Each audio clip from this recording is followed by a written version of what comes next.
I'm Dr. Grace NG. I'm a brain health specialist and I'm proudly part of the endota wellbeing conversation. With a background in IT and neuroscience, I'm here to help patients understand their brain better and apply modern day technologies to better improve their brain function. In this conversation, we explore the role sleep plays in brain recovery and regulation. We'll discuss how sleep regulates stress hormones, process emotional experiences, and strengthen neural connections. We'll also explore how restorative rituals can help signal to the brain that it's time to rest. When the brain sleeps, you have three key processes that happen. One is emotional regulational clearance, the idea that you can file away those events that happened that day and remove almost the emotion that is associated with it. So without stimulating the sympathetic system or the amygdala, memories get filed away. You also have the glymphatic system. We've talked about this in other videos. The glymphatic system is the garbage collection component of the brain's clearance system. So it happens really in deep wave sleep, which is one of the reasons why if you have used chemicals to actually induce sleep, you may not actually hit that deep wave sleep. During that sleep wave cycle, you have essentially the artery, and there's this kind of puffy area around the artery, and that actually increases in volume. And through that, the artery essentially allows this area around the arteriole that allows the passage of all this waste out there. The brain is incredibly efficient in the way that it uses space, and that particular process only occurs during deep sleep. We know from biological processes that when we haven't slept, the metabolic clearance processes, the things where we take out the garbage of that day's brain activity, they haven't had time to either complete or even run. If you look at that chronically, and what that happens over a longer period of time is that we actually see changes in the brain. We see a thinning of the grey matter, which is really a reflection of the fact that the signals are no longer there to support the maintenance of that particular brain cell. And the metabolic processes are starting to back up. So if you can imagine that you don't do the garbage, all the garbage starts piling up.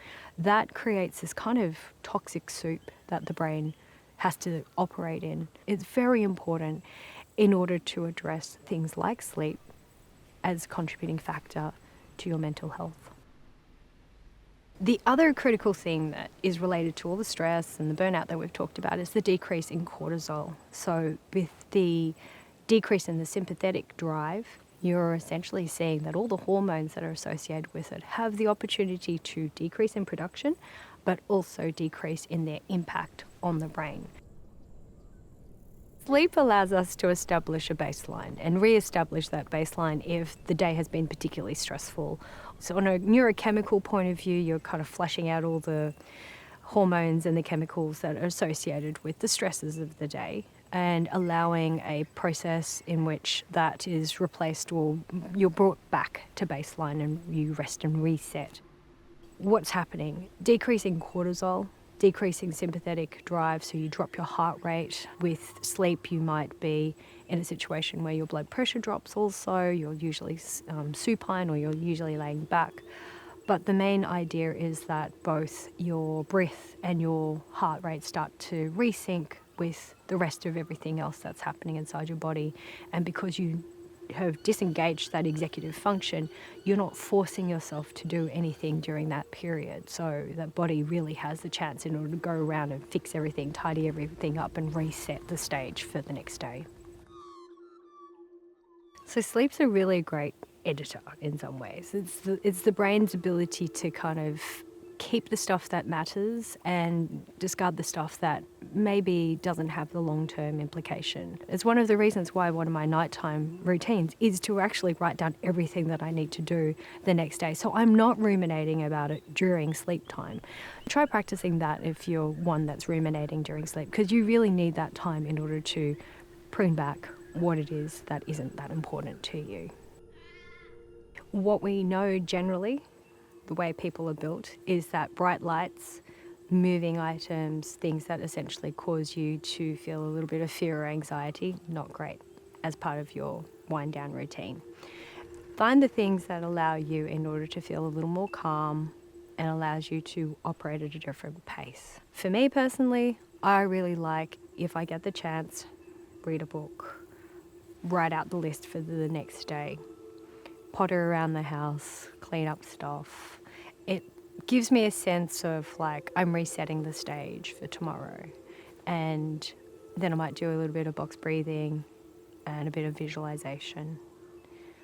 For others, it might be have a cup of tea, read a book, or have a chat with their favourite person. But as I said, that might be super stimulating for you.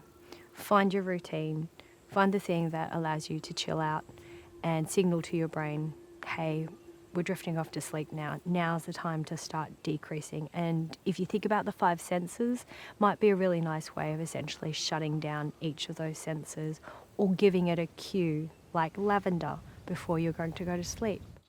Smelling like bath salts or tea, so having a nice warm bath in those particular bath salts that you really like, allows your body to essentially go, I know this routine. Okay, we can let it all go.